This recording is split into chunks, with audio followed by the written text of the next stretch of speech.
Brother Ron, and welcome to We All Be News Radio and TV, the news-free Dixie for the 21st century.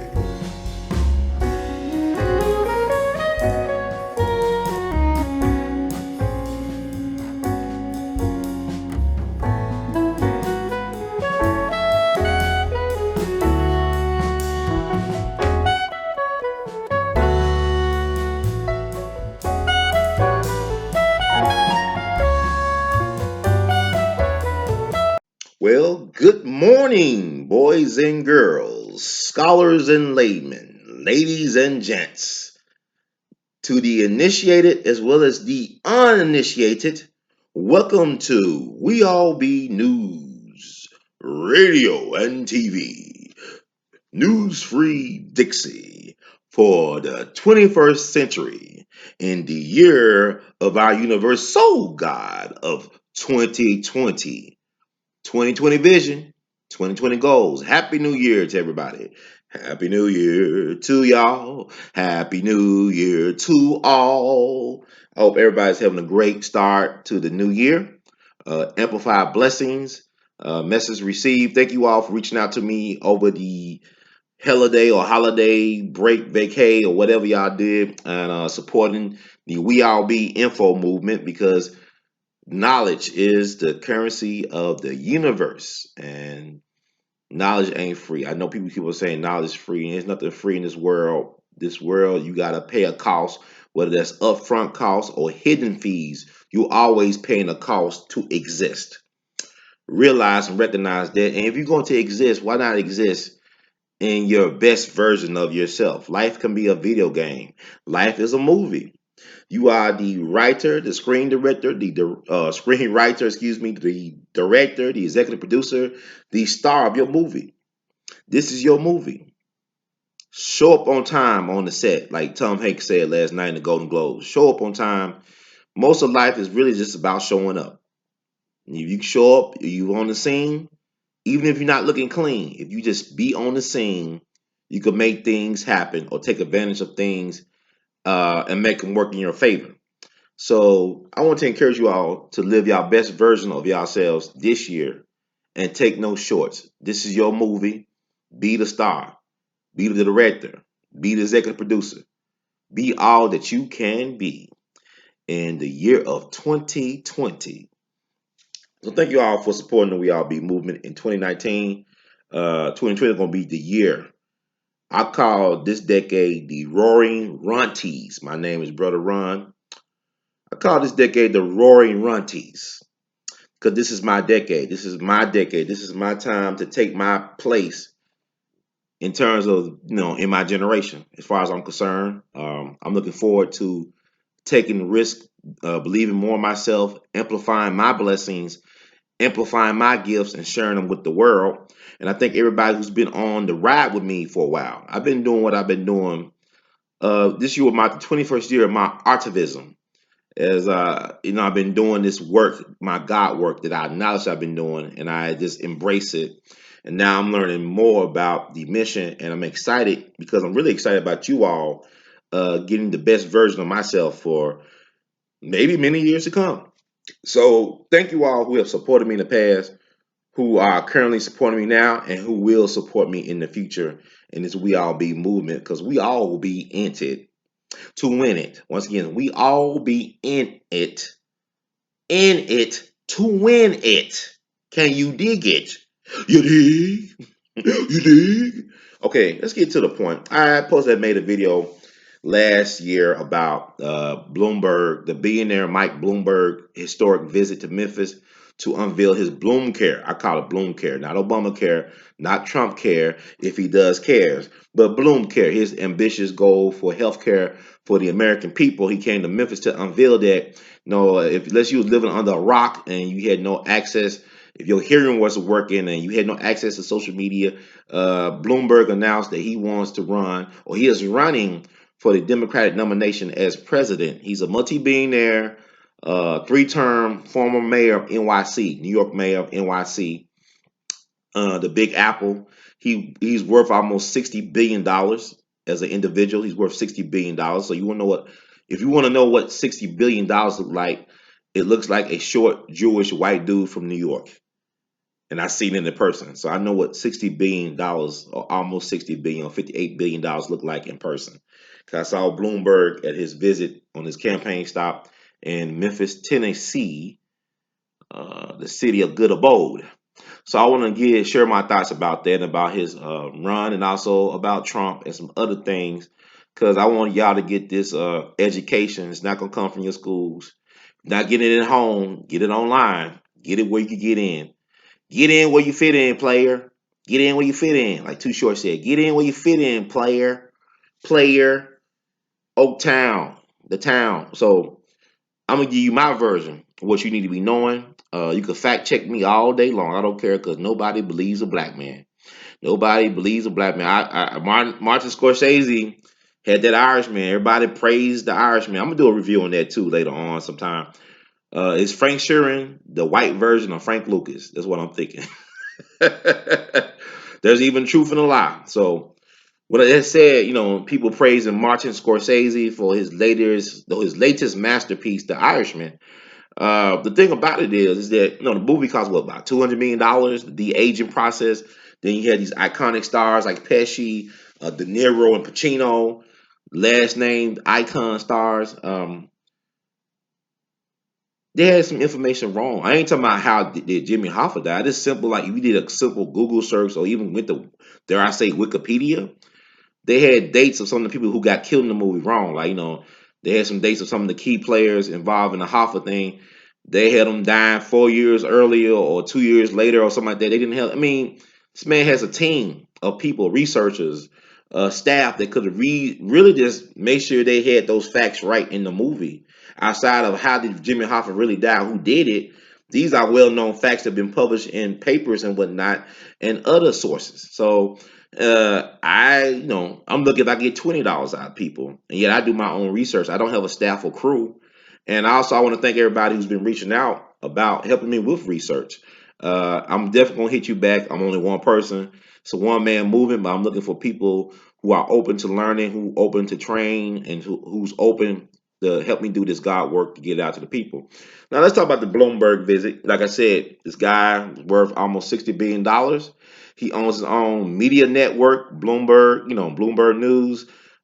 He's in the tech field. I mean, he's an interesting guy. It kind of remind me of when Bill Gates visited Memphis, the Memphis City schools, and how he was treated. Because Bloomberg, he did his press conference, his healthcare unveil. I call it Bloom Care at the main public library in Memphis, called the Ben Hooks Library, named after the civil rights legend, icon, pioneer, one of the first, probably the first black chairman of the FCC, the Federal Communications Commission, something like that. And also, he's an icon, but he did his unveil, came through back in December of last year to talk about his ideas of healthcare. And I agree with him on some of the things he said.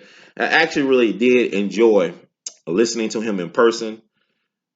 Pictures were taken of me sitting behind Bloomberg in front of America's flag. Thank you to Jim Weber out of the Daily Memphian for getting that iconic, the soon to be iconic shot of me listening to Bloomberg with my fingers like this. And y'all can say, well, man, Ron was doing some type of signs, and y'all do all that conspiracy mess. But I remember one person commented on my Instagram post with that picture. He said, "You don't look too impressed." I said, nah. And this dude he's an accountant, and I've known him since he was a kid. He's a deacon's son, and he probably listened to this.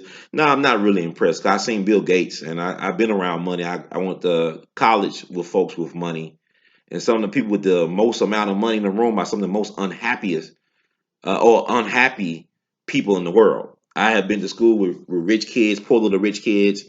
All they wanted was a hug from their daddy or some type of acknowledgement from their family, and they driving the latest BMW and Mercedes Benz, and they popping pills both legally and illegally.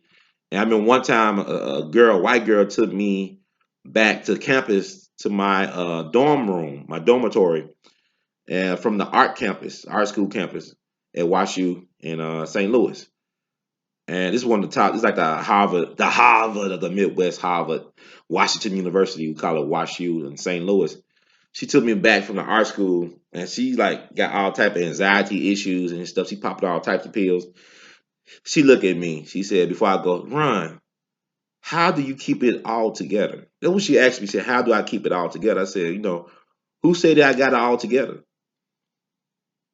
You assume too much. You know what I'm saying? But so I'm not impressed with people's bank accounts like that. I like money, but money is not my god. But I remember I just recently seen this deleted scene from The Godfather 2, one of the greatest movies ever made. Al Pacino was asked to give the blessing of marriage for his older brother's daughter. She wanted to marry this guy who was an art major, but come to find out, he come from generational wealth money.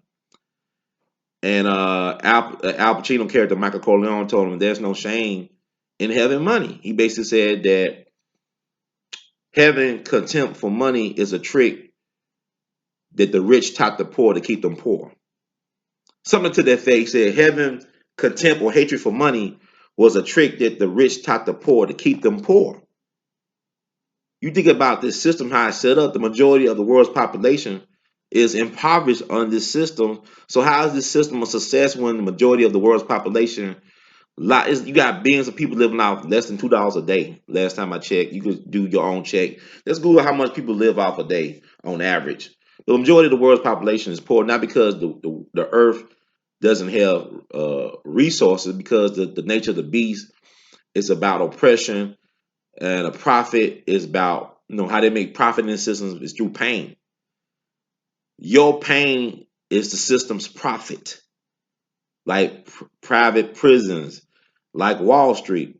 But how did Wall Street begin? What was the stocks that was trading on Wall Street? The bonds. Think about it. Black people. You had a bunch of enslaved black folks in New York City. You know what I'm saying? When they built their federal building over 20 plus years ago, they discovered this was a burial ground for over 10,000 enslaved black folks. This is in the middle of New York City, in Manhattan. Bin Laden been happening in Manhattan. The original terrorists in America were the white colonists. So they discovered this African or black burial ground while they were breaking ground on the federal building. And I remember I visited that spot. They got a memorial to the ancestors who are buried there. But I think they found like 20,000 black people buried there on that spot. This was the same week of the Democratic convention where Michelle Obama famously said, this back in 2016, I live in a house built by slaves, or something like that to that effect. And I'm thinking about this same week, I'm in New York City, standing on the grounds of the federal building, which is actually an ancient historic African burial ground that they try to cover up the secrets to, but the universe soul God got a way of revealing all. You can't hide the truth. Because like with Dr. King, to paraphrase him, one of his speeches, truth crushed to the earth shall rise again. So you can't hide that black folks was the blueprint in building what is now known as the United States of America. So with that said, no, money don't impress me much. It's really your personality, your character, and your achievements, not money. But I have no problem with money. I have a love for money, so I don't hate money. Matter of fact, my cash app is $R2C2H2. Hit me up through Google Pay or PayPal. Email R2C2H2 at gmail.com. So yeah, I saw Bloomberg. I actually was impressed with his speech because I thought it was well thought out in terms of what he was trying to do with his healthcare. Not charge you extra for out of network specialists and doctors. Also trying to include a dental plan within healthcare, because with the healthcare the way it's set up now, you got to pay for your dental outside of your healthcare plan, right? And the problem with the dental plan, I think too, is you pay for the dental plan. Let's say you need a root canal or crown or some stuff like that. A lot of times they won't cover a lot of the costs until a year after you had the plan. But you need immediate care right now. It's just I walk around Memphis and there's a lot of people, even though they say we got some of the world's best drinking water, a lot of people got no teeth in their mouth. for whatever reason. Too much fluoride in the water, who knows? Lifestyle choice, who knows? But know this system makes a killing off of you. It makes a killing off of us. Sometimes they kill us fast. Sometimes they kill us slow. Sometimes they kill us through wars, through illegal and legal drugs, through how they process our food, through the air we breathe, through the water that we drink. They are killing you one way or the other, whether you know it or not. We are nothing but lab rats and guinea pigs in this grand old experiment. Y'all, when y'all think of experiment, y'all think about Tuskegee experiment with the syphilis. But you had at one point 21 states at one point that were sterilizing human beings, in particular poor and black people. Fannie Lou Hamer, one of our greatest civil rights icons, she was sterilized against her will by the state of Mississippi. She did not know she was sterilized. They told her afterwards. This woman wanted kids. She wanted children, biological children, but the state basically sterilized her. This ain't Nazi Germany. This is America. Matter of fact, Hitler and the Nazis learned how to do what they do by studying America. This ain't speculation. These are facts. The conspiracy is that y'all don't know. They don't teach you. And a lot of y'all really don't want to know. Y'all want to plead willful ignorance. But y'all want to know everything. Y'all know everything about quarterback ratings and playoffs and football and basketball and entertainers, but we don't want to know about stuff that's essential to us being a better version of ourselves. So this is why I do what I do. This should not even be a necessity. A lot of times I don't really want to do a lot of videos. I sit on a lot of knowledge. You know what I'm saying? Because I got my own issues. Everybody got their own personal things they're going through. But I do this because I'm passionate about helping people. And I just want to put my thoughts out there because it's like everybody else got their own thoughts. And y'all love these people. Yeah, I be talking to people. People tell me, "Well, you listen to so and so." I said, "Nah, I don't listen to a lot of people y'all think I listen to. I don't have that time. I like to spend a lot of time with myself to get my thoughts together because I'm working on projects that I want to see manifest in this year. Because this is the Roaring Runties. This is not about chasing down interviews and uh, being really concerned about what other folks thinks. Right now, I got my own mind. God gifted me with some brilliance and with some gifts that I want to share with the world before I leave this thing, before I check out. So I'm focusing on me this year, but by me focusing on me, I'm gonna share more of me and my thoughts and other things. It's gonna benefit the planet. I really do believe that because I've been trained by the best. Not just Baba Dick Gregory, may he rest in peace, but there's other folks that poured into me that helped me build confidence in the belief in myself that I get some stuff out there to you all. So yeah, Bloomberg, he reminds me of Adlai Stevenson with money. Adlai Stevenson was a two-time Democratic nominee for president back in the 50s, back in 52 and 56. He was defeated by Eisenhower both times. Dwight D. Eisenhower, whose mama probably was a black woman, look it up. So Obama was not the first black president. So look that up. And who was from Kansas, like Obama mama from Kansas. See how it works? But anyway, he was defeated twice, but he was the former governor of Illinois. He was well respected by the elites of the Democratic Party. In particular, he had the glowing endorsement of Eleanor Roosevelt, a very popular figure in the Democratic Party who was married to four-term President Franklin Roosevelt, the only one, the former governor of New York State. She believed in Adlai Stevenson. But the issue with Adlai Stevenson, he was like an egghead. He looked like an egghead. He had he was bald on top with hair on the side, but he was an egghead. What I mean by egghead, he was very intellectual, but he had a hard time connecting with average folk. And I look at Bloomberg, he's very well educated, very articulate. I was impressed by his speech, but he may have a hard time connecting with average people, with the common folk. Because like I talk to folks in line, like the people who line up to see Bloomberg, these were people that were like liberals. They you tell these was a NPR crowd, National Public Radio crowd. And some of the black folks I did run into were former professors or college teachers. They were educated folks. But the majority of Memphis and this part of the country are not really familiar with Bloomberg. Even though he has his own news network, he's not really a household name like that. Now he can make himself a household name by spending a lot of money in media advertising. And what I try to get people to understand, getting back to Adlai Stevenson, he was brilliant. He was a governor. He knew how to govern people. Bloomberg was a mayor of New York City 3 terms. but they still had a hard time connecting with people. There's an incident with Bloomberg, I mean not Bloomberg, but Stevenson.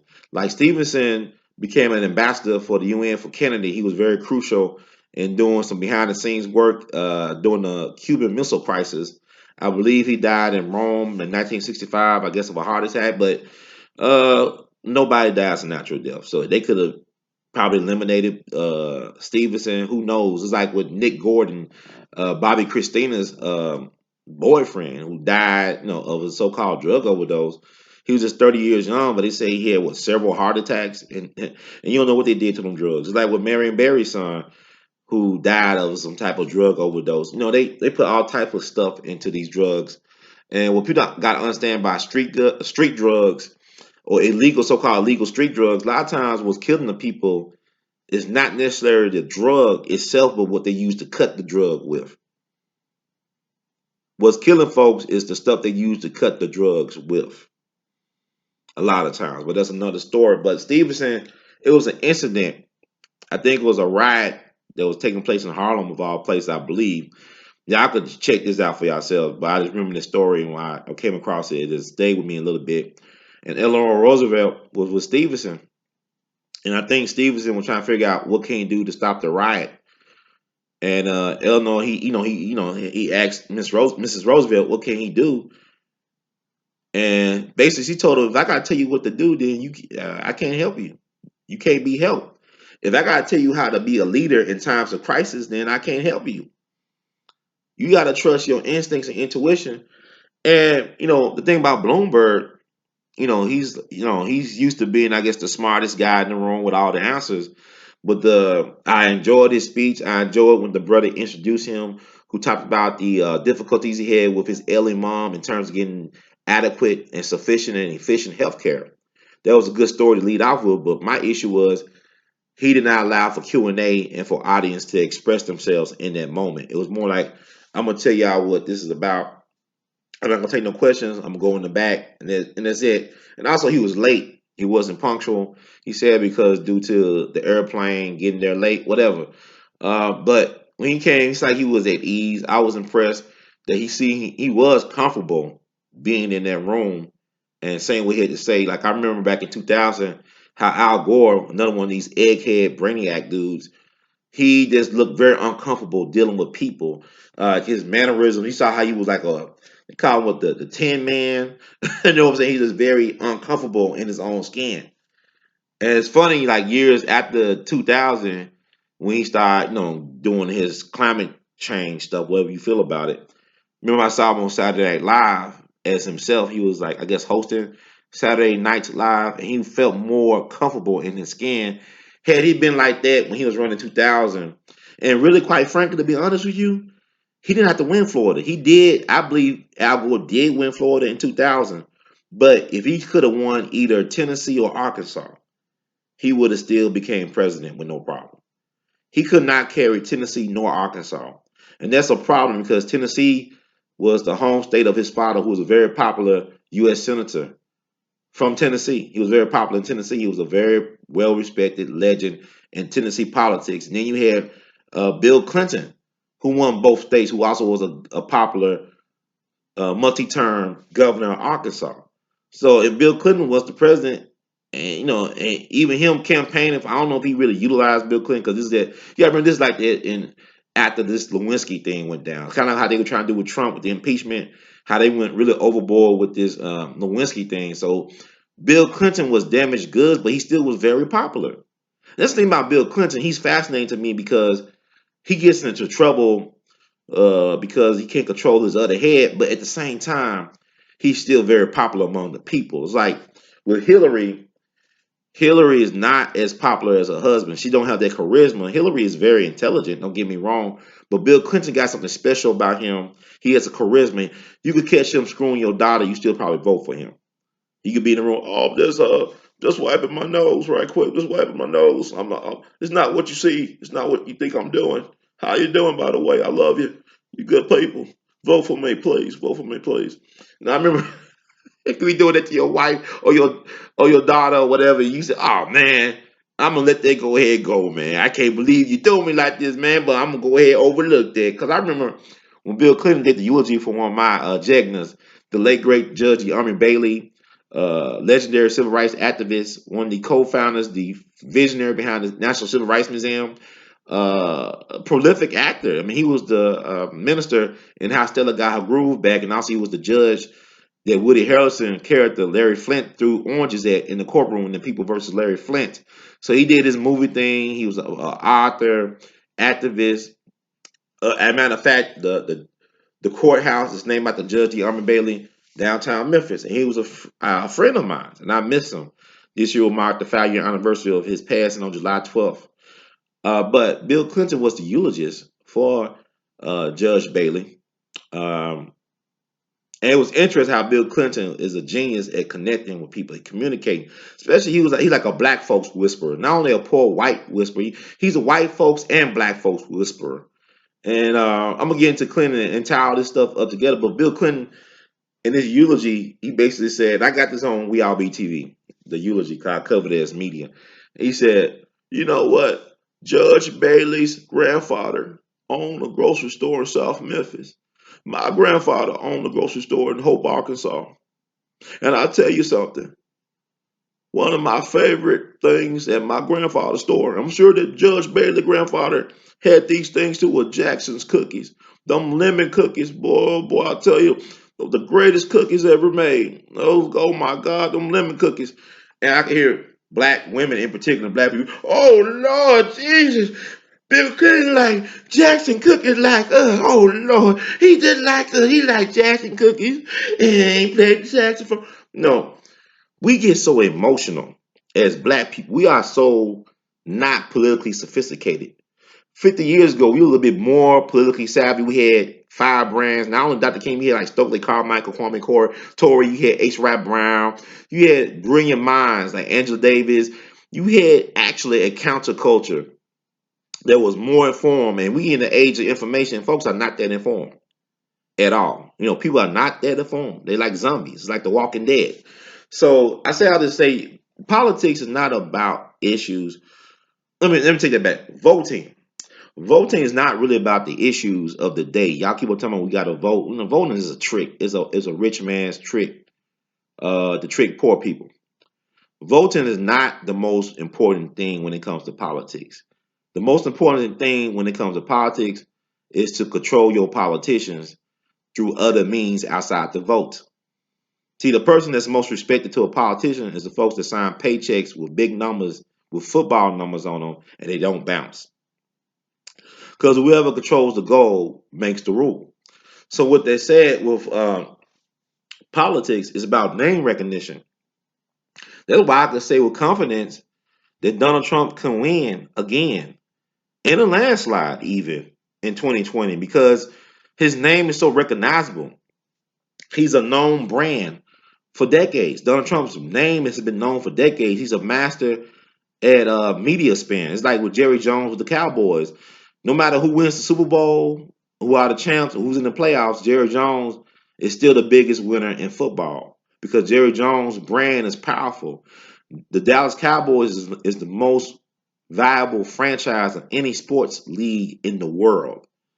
The Dallas Cowboys is the most important and most valuable sports team in the entire world. It's in any genre of sports, any league. And they haven't won a Super Bowl since the 90s. It's been almost, 25 years since they won a Super Bowl? 95? So, like, do the math. I'm kind of off my. Yeah, 25 years this year since they won a Super Bowl. And Jerry Jones making more money than anybody. Well, he understands how to control the narrative and how to spin the media. Like with Jason Garrett. Now, they said that I'm a Cowboys fan. Whatever y'all think, I don't care. The head coach of the Dallas Cowboys, Jason Garrett, now the media have said that he has been let go. But the Dallas Cowboys have not said anything about letting him go or firing him. But his contract expires on January 14th. So I haven't heard a word from Jerry Jones, who's a guy who loves to be in front of the camera. He haven't said anything officially, but it's been whispered. But the thing about the genius of it is that they don't want to really fire Jason Garrett. They want to respect him because he's like a son to Jerry. He's been there for years with the organization as a backup quarterback to Troy Aikman. So he was there during the glory days of the Cowboys, the recent glory days.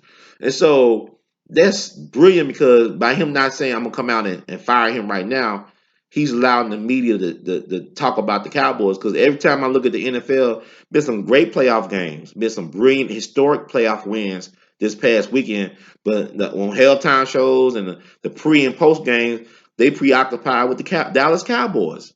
The Dallas Cowboys is the greatest reality TV show going right now. The Dallas Cowboys is better than the television show Dallas ever been. All this drama and suspense and intrigue, and that's the genius of how you know how to control the media. And Trump is a master at media manipulation. Like they talk bad, no such thing as bad publicity. It's about long they speak your name and people hear your name, you go and you support the devil that you know. I'm not even saying they're voting crap about voting for lesser evil. No, you support the way the system works. You support the devil that you know. You support the devil that you know well. I'm not necessarily saying Trump is the devil. I'm saying that's how people view him. But he's going to win. It's like this movie, Distinguished Gentleman, with Eddie Murphy. And the character Eddie Murphy plays is a guy who's a political novice. He's not well known, but the thing about it is he has a well known name. And the people didn't even know what he looked like, but because he had a certain name, I think he had Jefferson in the name, it was a recognizable brand. So the people voted for him anyway without knowing his credentials or his background, even what he looked like. So check out Distinguished Gentleman by Eddie Murphy. I believe that's the name of the movie. It's a good movie for what it is. So with that said, with Bloomberg, Donald Trump, I don't even think he's really a real billionaire. It's like Epstein. It fluctuates. You don't see his tax returns. You don't know what he really got, but he became president regardless. But with Bloomberg, this guy has almost $60 billion right now. And yet his name is not well known among the people, like a Bill Clinton, like a Donald Trump. So he's going to have to work on that. He got the deep pockets to really be an independent. Now, also, Bloomberg could, be like Ross Perot, who was a billionaire, who really upset the apple cart. Because when Bill Clinton won in 92, he did not win the majority of the popular vote. I think he was like 46%. That thing Bush had 40 something, something like that, 46% or something like that in the 40s. But Ross Perot got about almost 20% of the popular vote. Had Ross Perot not gotten that much of the vote, or he didn't run, George Bush probably would have beat Bill Clinton. See, it's a different way to look at history. Like y'all thinking that Bill Clinton had this demanding a landslide against George Bush. It was actually close, but because Ross Perot came in, he siphoned votes from George Bush, you know. So that's how Bill Clinton won. Now, Bill Clinton did beat, he put a beat down on, what did it do? Bob Dole from Kansas. Kansas is funny. Kansas always plays a part in the history of America, whether it be John Brown, Barack Obama, the Dwight D. Eisenhower. What's the matter with Kansas? Why is Kansas so important? That's something that might should be in. Somebody did a book called "What's Wrong with Kansas." I think that came out some years ago. He was on I believe he was on Steve Colbert show. That's some years ago on Comedy Central. But anyway, I say all this to say Bloomberg could become an unconventional kingmaker like a Ross Perot, and that he can spend so much money and stay in there. He don't have to have the Democratic nomination. He got enough deep pockets, and that would make him a threat though, because he's a legitimate billionaire, a multi-billionaire, and so he don't have to answer to nobody. He writes his own checks. He don't have to seek out donations or raise money. He could basically just say, I could use this as a write-off and just fund my own, and that's make him dangerous. But at the same time, with that said, like I said, he's not a well-known entity. Like if you living on the East Coast, on the by coast, like on L.A. and New York, you probably know him. You a liberal, you into like being a political junkie. But if you in Memphis and Tennessee, in the middle of the country, a lot of people don't really know him that well. People know about Bloomberg. And one of the things is that he try to stop people from drinking big large amounts of soda pop, as y'all call it. I call it cokes and drinks down here. But he'll try to put a tax or stop people from getting so many ounces of coke and sugary drinks up in New York, and he wasn't popular on that. Another thing that's a part of his legacy too was the stop and frisk policy that he endorsed as mayor of New York, which targeted black men in particular. I'm tired of this black and brown. There's no black and brown coalition. Y'all got to stop with this madness. Black people. There ain't no people of color. It's black people being targeted by this system. We the permanent underclass. We're like the scorched bottom of a pot. We the part of the permanent underclass. Black folks are the scapegoats. We the boogeymen and boogie women. We are the permanent underclass of American society. We are the permanent bottom of America. We we America's bottom bitch. Okay, but anyway, he endorsed stop and frisk. And now he had to walk it back and apologize. My problem with that is not, I'm not going to even single out Bloomberg. The Democrats have not really ever been a friend to black people, with the exception of Lyndon B. Johnson, of all people, who was a Southerner from Texas, and he was a racist, but he was a white man. And, when I say racist, it's not by emotion. I mean, he's in a group of people that have benefited from the exploitation and the limiting of black potential and greatness in a system that does not respect the humanity of black people. So racism doesn't mean that he's an evil guy. I know that sounds weird. I'm not talking about he's a racist in terms of you could be bigoted and prejudiced. That's a human thing. But racism does with leverage and power and systemic stuff. It's not an emotion. Y'all get, well, he's a racist. Like you could hate somebody and not be a racist if you're black. That's just being human. What I mean by racism is when your hate got the backing of a system that supports your hatred and your prejudice and your bigotness, being a bigot, that you can deny people access to resources that can affect their quality of life. Ain't no black person in America that's in a position to affect the quality of life of white people. You had Barack Obama. He was so sorry, so back bending over. Miss me with all that, Obama stuff. Look, Ronald Reagan voted for FDR 4 times. He was a Democrat. He voted for FDR 4 times. He became a Republican president. He became the anti-FDR. He pushed back on the legacy of FDR in his own way. And Ronald Reagan, he was an actor. And with Barack Obama, I went to his inauguration. I went to both of his inaugurations. I went to the one in 2009 and 2013. My mom and my family, we went broke. Like how some people go broke during the Christmas season. Getting hotels, gas, all this other stuff to celebrate this man who was not comfortable even with a black shadow, as we all know, and then who deported more illegals than any president in history. Y'all talking about Donald Trump being a boogeyman. Barack Obama was a smooth operator. Smooth operator. Long-legged Mac Daddy from Chicago, with the Reverend said from Harlem. Long-legged Mac Daddy. Sweet talking. You talking about some Pied Piper stuff. Y'all talking about R. Kelly. This guy was smooth, sweet talking. He said all the right things, made all the right moves, had the right look, had the right little background story. That it was a Hollywood production. But with that said, y'all need to just peep game. But Obama, yeah, he deported more illegals than any president in history. Like it's well over 3 million. Now you gotta look at your sources, but people will agree he deported more people, whatever that context may be for you. But he is not the savior of black people. He wasn't Malcolm X. He wasn't Dr. King. He wasn't Marcus Garvey. A lot of black folks got killed on Obama, all types of ways, and they got away with it.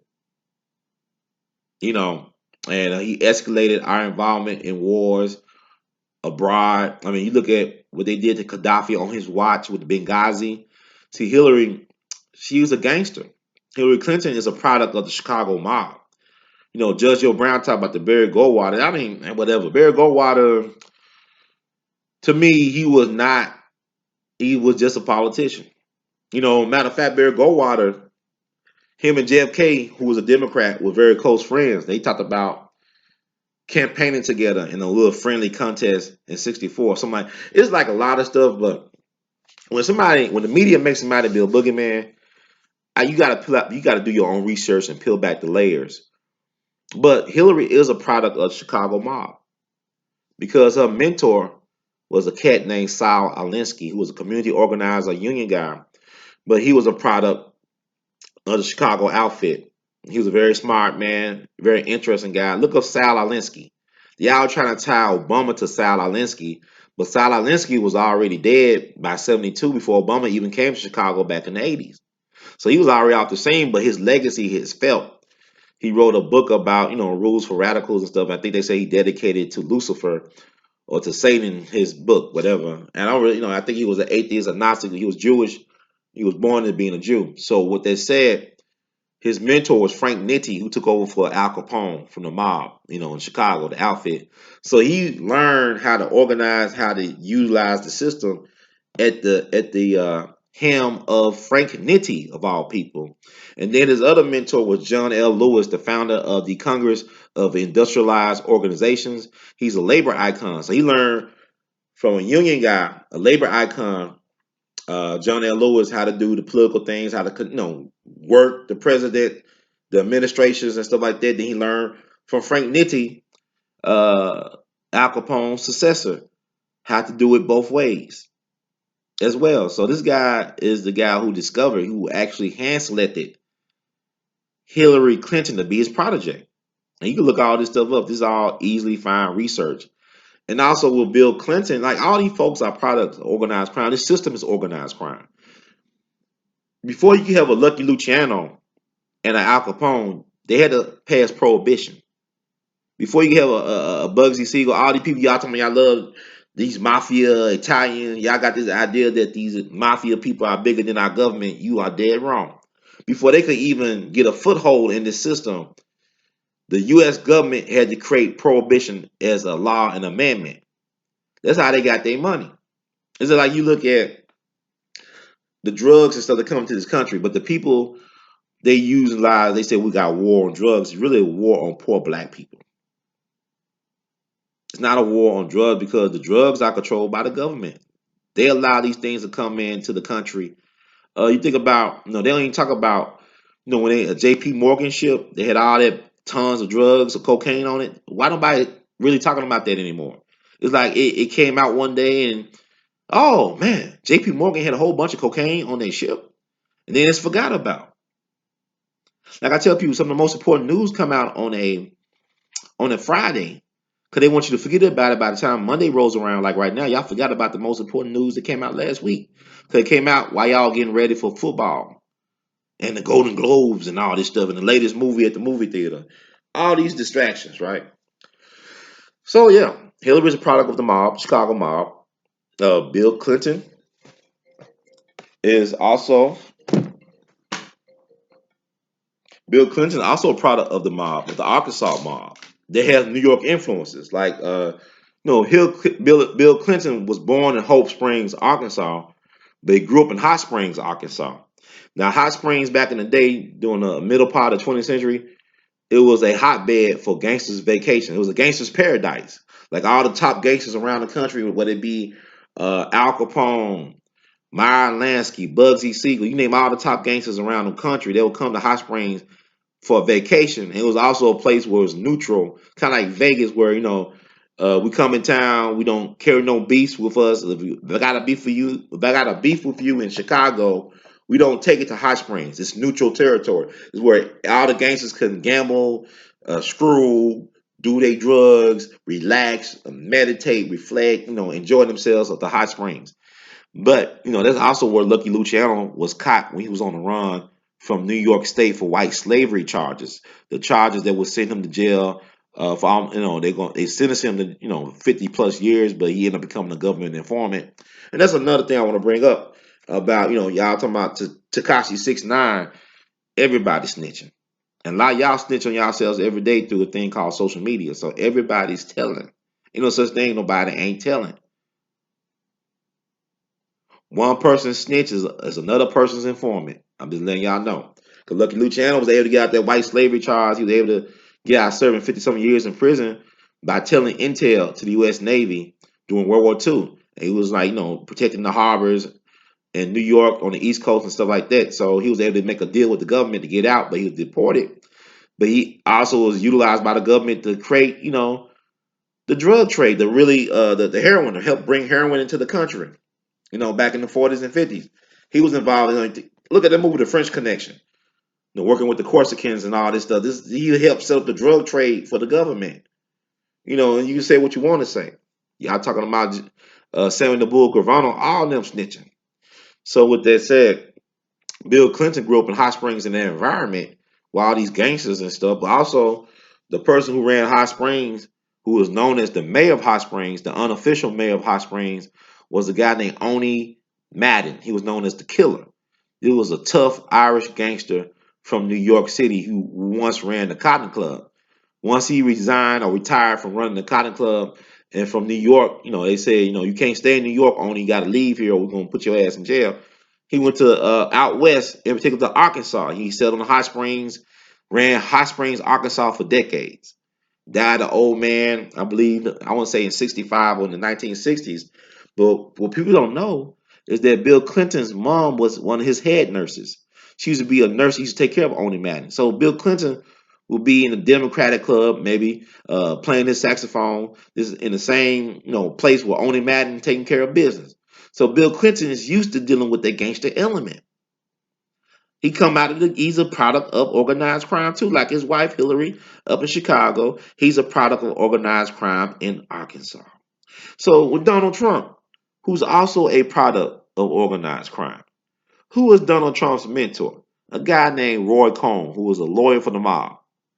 Not only was he a lawyer for the mob, he also was uh, important legal counsel for Senator Joseph McCarthy when they had the McCarthy hearings about communism and about reds in the government. Now, we actually know now in hindsight, just because this is year 2020, in hindsight, we know there were communists in levels and high levels of government, but they were calling what McCarthy was doing was a witch hunt. And so he was a guy, McCarthy was interested. He was a Republican from Wisconsin. He was an Irish Catholic, and he was real close to the Kennedy family. Like, the Kennedys were Irish Catholics, but they were Democrats. But he was well liked and respected by the Kennedys. Joseph Kennedy Sr. respected him, the patriarch of the Kennedy family. He dated several of the Kennedy daughters. So he dated several of the Kennedy daughters. Not only that, he gave Robert Kennedy his first job on Capitol Hill as his legal counsel. And Robert Kennedy thought so much of the man that he made him the godfather of his firstborn child, Kathleen Kennedy Townsend, I believe her name. She was a former lieutenant governor of Maryland. Now, the Kennedy family want to rewrite the history, but that is what it is. And it also, what's strange about Joseph McCarthy is that he had a knee issue. He went to Bethesda Naval Hospital. And that's one place I would not want to go if you're a person of political affluence or interest. It's like people die crazy deaths at Bethesda Naval Hospital. And so he went there because he had a knee problem. The next thing you know, he dead. And they killed him. It's like with James Forrestal, the Secretary of Defense under Roosevelt. He fell out the window while he was getting treated at Naval Bethesda Hospital or the Naval Hospital at Bethesda, Maryland. He fell out the window. They said it was suicide, but they killed him probably because he knew too much. He was part of Majestic 12, the UFO stuff they were doing with the government, under Harry Truman. But they say he fell to his death. He might have committed suicide, but they, tell him what the government did to that man. This guy was a Wall Street guy, but also he had a lot of evil. Like I said, he was Secretary of Defense under, I believe, I want to say even Roosevelt and Truman. But y'all can look all that stuff up. Then you have Frantz Fanon, the brilliant African thinker, philosopher, Frantz Fanon. He was getting treated for, I think, some type of form of cancer at Bethesda at the Naval Hospital, and he ended up dying. So you don't know what the government did to him. So what I'm saying is, I think they wanted to take Ronald Reagan to Bethesda, but George Washington Hospital was closer when he got shot back in the early '80s, right? Had he went to the Naval Hospital at Bethesda, they probably would have finished him off. So you also got to remember that the Kennedy JFK autopsy was done at the Naval Hospital at Bethesda. So I know I'm all over the place, but let's work with me. But I think I'm giving y'all good information about things that you're not gonna get from a lot of other people, especially from the news media, because they're more interested in manipulating your emotions and giving you fake narratives. And here I am giving you all these things to research because it's hard to trust a black man these times, right? You don't want to trust me, but you'll trust Walter Cronkite. He's the honest man in America. That he talk a certain way, he looks a certain way back in the day. So when a black man is talking to you on his computer in his artist loft, right across, I'm in the same area where they killed Dr. King. And I'm thinking about Dr. King every day when I wake up, if I go to sleep. But yeah, Bloomberg could be an X factor in this thing. He got enough money to create his own convention. See, like this two-party system is a joke. It's not real. They all in the same. We all in the same game. Like Michelle A said, we all in the same game. They are two wings of the same bird. It's like wrestling. You got the hero and the heel, the villain, and they really golf buddies. You know, what you think they enemies in wrestling, one person's the best man for the other person, then the other person might be marrying that person's sister or whatever, So it's all a smoking mirrors and illusions. And this is BS because even with the impeachment thing with Trump, that's BS. It don't mean anything. You have three presidents in the history of the country that have been impeached. Andrew Johnson, Democrat from Tennessee, Bill Clinton, a Democrat from Arkansas, and Donald Trump, who was a lifelong Democrat who turned Republican from New York State. See how it works? So impeachment don't mean nothing. Also, Donald Trump is interesting because as much as people want to say he's an antichrist and stuff like that, he tried to keep us out of getting involved in escalating things overseas. He tried to stop some of that stuff, and now they dragged him in. It's like a Michael Corleone in Godfather 3. Every time I want to get out, they pull me back in. So Donald Trump was actually trying to get out of going to war with somebody. Now, they are like he acted along with this Soleimani, whatever, the Iranian general that got killed recently. They are like he just did it on his own, like he's Dr. Strangelove. Look up Dr. Strangelove. That's a movie from the 60s with Peter Sellers. But it's checks and balances. If they won't let him have the nuclear codes, how you think we believe that he actually acted alone and get rid of that guy? America always want to eat conspiracy. Everybody, when they do something like take out a head of state or some important person, America got this thing where he acted alone. James Wilkes Booth acted alone. Lee Harvey Oswald acted alone. James Earl Ray acted alone. It's always it's one person did this. This is not a conspiracy. This is a lone nut.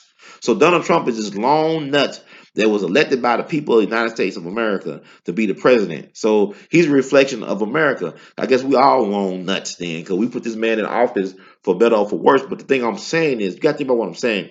Donald Trump has been trying to avoid war on the international level. He's trying to make money. He's a businessman.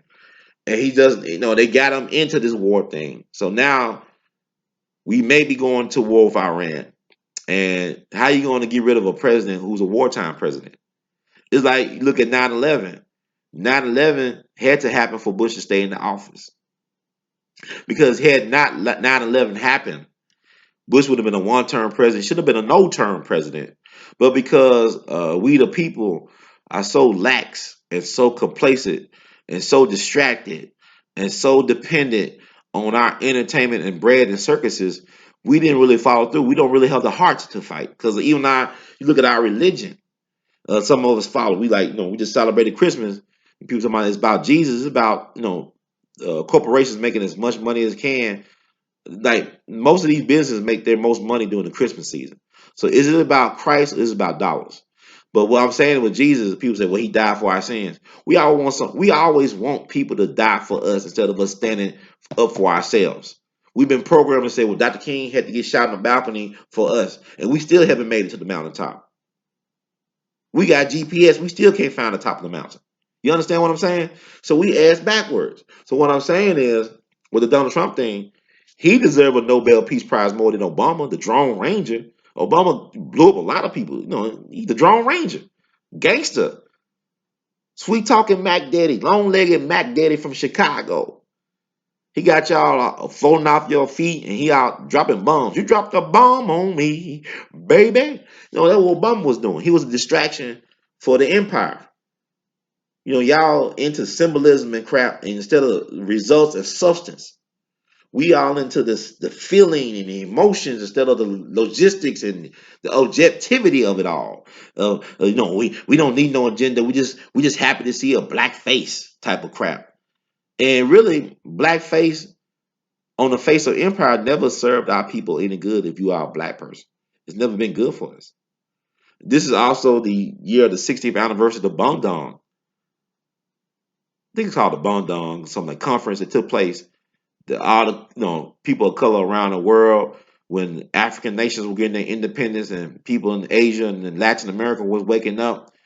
Then you had the CIA come in and some other entities of colonial powers and disrupt everything. But yeah, y'all believe that BS Wakanda crap.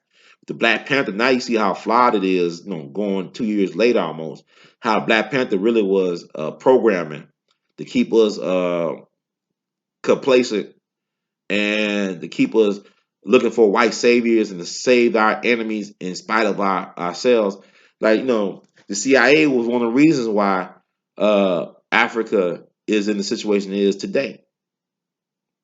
The CIA helped kill Patrice Lumumba. Matter of fact, the situation with Iran is Iran has a legitimate beef with America. But because a lot of us take our cues from people like actors and actresses doing these weird speeches, this discombobulated crap they was doing last night, talking about stuff they don't have no understanding of, like talking about wars. We want to end wars. We've been in war. We've been at war. War is how this system makes money. We've been in war since World War II. Constant state of warfare. That's how they make their money. Um, we don't understand. Iran has a legitimate beef with America and with the colonial powers. Like, Google Operation Ajax. I ain't talking about no cleaning stuff for your restroom. Operation Ajax was a project that was spearheaded by the CIA and British intelligence. You see, back in the 50s, Iran was a democratically elected government or democratic country. They elected their people, their representatives in their government through voting. So they believe in democracy, but also they believe in self-determination and manifest. I guess, like, they wanted self-determination, and by them having self-determination, that means they wanted to control their natural resources. And at the time, you had British Petroleum or BP. They controlled Iran's oil resources, but they say we want to nationalize our oil and we want to make more money for ourselves in doing so. Well, instead of you, like, giving us a percentage, but we want to control everything, and we'll be in a better position to control our economy. And the British Petroleum wasn't having it, so they went to British intelligence and to the CIA, and they came up with a plan to overthrow the government. They did a coup d'état, so they overthrew the president, and that's how you got this situation with the Shah. You got a religious government. You got a government controlled by religion or religious figures. And that's what happened. This is from the 50s. But yeah, we don't talk about this though. I believe it was like one of Teddy Roosevelt's grandsons was the leader for the CIA in helping to overthrow the democratically elected Iranian government called Operation Ajax. So also you look at Vietnam, Vietnam had to be escalated because you had folks like the helicopter industry were making a killing off of the killings of Vietnam, producing helicopters. You look at World War One. One of the biggest beneficiaries of World War One was the DuPont family. The DuPont family made a lot of money off of World War One. So every war that's fought is for profit. Your pain, their profit. Understand that. And somebody I need to look up is Smedley Butler, who was probably the most decorated, the greatest Marine who ever lived. He was a two-time U.S. Congressional Medal of Honor recipient. A lot of times when people win a U.S. Medal of Honor, a lot of times they died. They died in the action of doing bravery stuff, doing brave things. He got his Medal of Honors, one for the Spanish-American War and for the Boxer Rebellion in China. But what happened to him was that back in the 1930s, and y'all need to study the 1930s with union organizing, the bonus army. This was really a revolutionary time in America. You had people like Father Coughlin and Huey Long walking the earth. They had millions of listeners on the radio. They had millions of followers around the country. This was no social media, was no internet, was no computers back then. This is like grassroots organizing.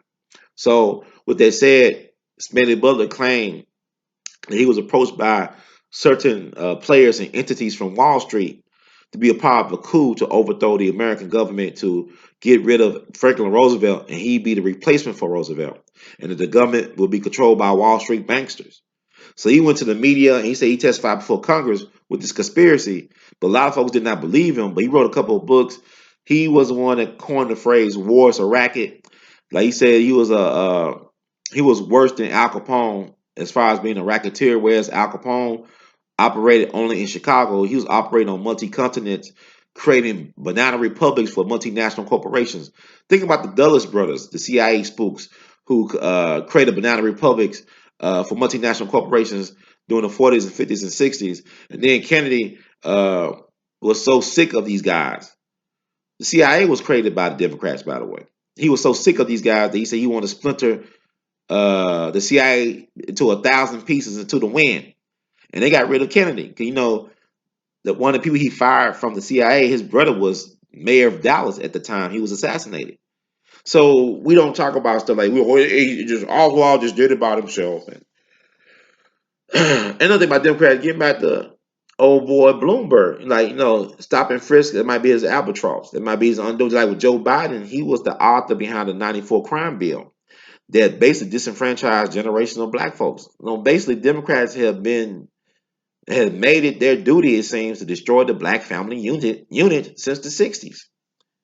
It's like it's been their goal to destroy the black family unit, excuse me. You think about, I believe that Lyndon B. Johnson was sincere about his Great Society program, but it's how it was applied and how it was misused over the years. Because affirmative action was really meant, if you look at what Lyndon B. Johnson said in Howard University in one of his speeches, it was really meant to be reparations for black folks who were descended from people who were in slavery or who still felt the effects of slavery, but they used affirmative action to benefit mostly white women.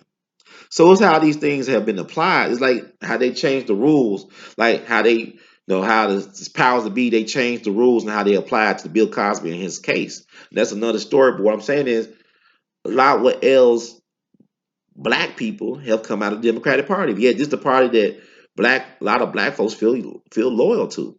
It's like, I'm in Memphis, Tennessee, and Nathan Bedford Forrest, who's a controversial figure in history, who was the first Grand Wizard of the Ku Klux Klan, was a proud Democrat. He was a delegate at the 1868 Democratic Convention. And you also have a cat like Albert Pike, who's a big, jolly white man, like the real life version, like a Santa Claus. He had a beard, he was big, and he's over 6 feet tall. He was a very imposing figure. He was from Boston. He was a Confederate general for the Cherokees in the Civil War. And also, he was a very powerful political figure in Memphis and Shelby County back in the 1860s. He was a founder of the Klan as well as a Scottish Rite 33rd degree Freemason, but also he was a founder of the Klan. And he was a Democrat. Matter of fact, they talk about taking down all these Confederate statues and memorials over the last 5 years around the country, but there's a statue of him, a life-size statue of Albert Pike, right across the street from the courthouse where there's a statue of Lincoln in D.C. See, I mean, a lot of people ain't hip to all this stuff. And DC is a very Masonic town anyway. But this is why it's important. Like Dick Gregory said, shows like these help empower and enlighten the people. But the thing about it is, shows like these are not really supported. Shadow banning is real. Like a lot of times you can't find a lot of my videos online. It's been like ranked so low. They be hiding my videos. I know they be messing with me on Facebook and Instagram, but it is what it is. I'm doing my work. I'm doing my God work. I'm doing the work that I was called to do. This is only a facet of what I do. I do work in the streets too. I hold down a lot of jobs, but it is what it is. But this is my year, and I'm gonna keep on being me. So this is the Roaring Runties, and also before I leave, I don't know. I think I made my point. Y'all got an idea, okay? I know I'll be all over the place, but I got a lot of things in my life going on. I got a lot of things running my mind, but like I said, I sit on a lot of things. Let me share some things for you, some knowledge. Y'all ain't gonna get this in a lot of places. I'm not interested, y'all. Like, I'm not. I don't want to be your leader. I want you to lead yourself to some conclusions. Do some thinking for yourself. Do some research for yourself. I want to encourage y'all to do that. But nah. Like when an old boy told me, like, well, you not impressed? Why you didn't look impressed? I'm not. I don't care about a lot of money, like people like that. I like to make a living. I like to help myself and help my family, and take care of my people, and have some peace of mind. I don't have to have all the money in the world. I can share the wealth. And that's another thing. When folks start to talk about sharing wealth or redistributing the wealth, that's when they start becoming threats. It's like Dr. King started talking about, poor people campaign. redistribution of wealth. That's when they got rid of him. When Huey Long was talking about share the wealth program back in the 30s, and he want to be president, and he want to help people have a living wage and work like maybe a minimum work week, like maybe 20 hours a week as far as actual work. They got rid of Huey Long, but they don't talk about Huey Long. When they do talk about Huey Long, they make him into a villain. Like I said, Huey Long is the namesake of Huey P. Newton. His folks named him after this white Southern gentleman from Louisiana because he started an adult literacy program that did not discriminate based on race. Because at one point, Louisiana was one of the most illiterate states in the union as far as adults were concerned. So Huey Long reversed that. So Huey P. Newton is from Monroe, Louisiana. So his folks named after Huey Long because he helped a lot of black folks through that program learn how to read and write. So that's something that a lot of people don't know. So I'm happy to share what I know as much as I can with the people while I can. But I remember when Bill Gates came, it got to be 10 years ago almost. They came to Memphis to visit Memphis schools. He made a large, generous gift through the Gates Foundation in terms for the school system. And so I thought it was interesting. He came to a school where I was substitute teaching at. And Hamilton, is an interesting school. A lot of brilliant black folks came out of that school, but you know how schools are. I mean, look at what happened when we talk about this integration stuff. And this busing thing was a mistake, and that's another story. But Hamilton have seen better days at that point. And the sad thing about it was Bill Gates came to the school, but the general school population was not allowed to interact with Bill Gates. They did not call for an assembly in the auditorium where he could talk to the kids and take questions. Rather, they treated us like we was in a prison. They had us close the doors and keep all the kids inside the classroom while he walked the hall with some select group of people, maybe one or two or three students. And Bill Gates is a short dude. So I seen how billions of dollars look in person like short white guys. That's what billions of dollars look like in person in America, short white man. But it was interesting because even the class clowns and the so-called thugs, they took offense. They said, "Man, Mr. Run, we not good enough. Why they treating us like this? Why they got us in the classroom where we can't interact or meet this guy?" Say, I don't know. I don't understand because the superintendent at the time was walking around. I think that it would have been better served if they just stayed at the school board, at the headquarters of the school system, and did a press conference and invite, I guess, select students to go there instead of doing this show of you disrespecting these kids and making them feel like they ain't nobody. Because you can't tell, you don't know how they would have been for them to meet or interact with Bill Gates, what type of effect they would have had on their lives as far as the trajectory of their lives. And so, like, it lets you know that the schools are not meant to teach knowledge itself. The schools out there to teach you how to learn certain skills and trades to navigate the system, but it does not teach you value of who you are and knowledge yourself. You got to get that at home. But if you don't have a home to go to, or if the folks at home are not well versed in history or who they are, then you really screwed because that's a part of your foundation. You got to have confidence before you begin anything. Marcus Garvey talked about having confidence before you start a race. If you don't have no belief in yourself, you can't really excel. You can't even become the better version of yourself without a foundation of belief in yourself and confidence. So that's why I'm sharing this as well too, to give folks confidence in this new year to try to be, or not try, but be the best version of yourself. Do what it takes to think for yourself, to get this information. Like I tell you all this stuff, and it's come out of my head because I take the time to research on my own. But do it yourself, and you will be rewarded. And this the year also you gotta understand there's no such thing as a savior coming to get you. Whether it be white, black, or brown, yellow, red, you got to save yourself. So you got to do that homework. You got to take yourself seriously enough to do what it takes to get where you want to go and to be the person that you need to be. So I want to thank you all for listening to me. I think I talked about Bloomberg enough, right? I talked about my thoughts about his visit. Look these folks up that I talked about in this video. It'll be beneficial to you to look it up. And like I said, it's a lot going on right now. My life, I tell you, I said live your life like a movie. My life has been a movie ever since New Year began. It's been nonstop action. So I want to thank you all for listening to me. If you like the words from Brother Hurd, please spread the word. We all be TV on YouTube. Please share this among your friends. get empowered, get some knowledge yourself. Also support the We All Be movement. Cash App, of course, is $ R2C2H2. That's Cash App. The $ is R2C2H2. Also, Google Pay or PayPal, email R2C2H2 at gmail.com. Once again, that's R2C2H2 at gmail.com. Also, buy some art of his art, R2C2H2.com. Buy some art of his gear, excuse me. Look at below here. You'll see a shelf of some of my latest t-shirts. Support us, because we support you all. And know that we all be in it to win it. In the words of Great Skeleton, we love you madly. Keep on producing and pushing. And you know this, man.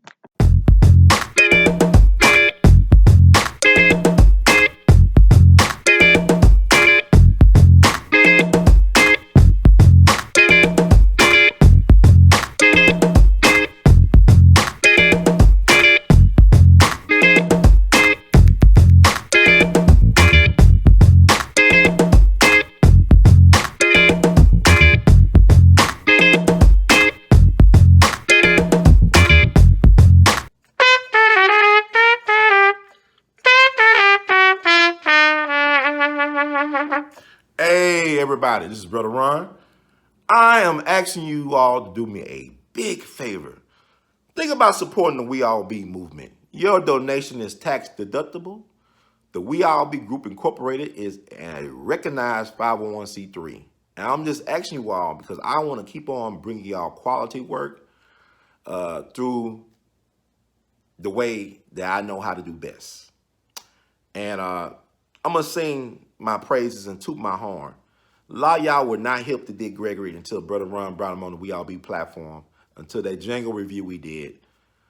Y'all seen another side of Judge Joe Brown, and Judge Joe Brown's message has been amplified.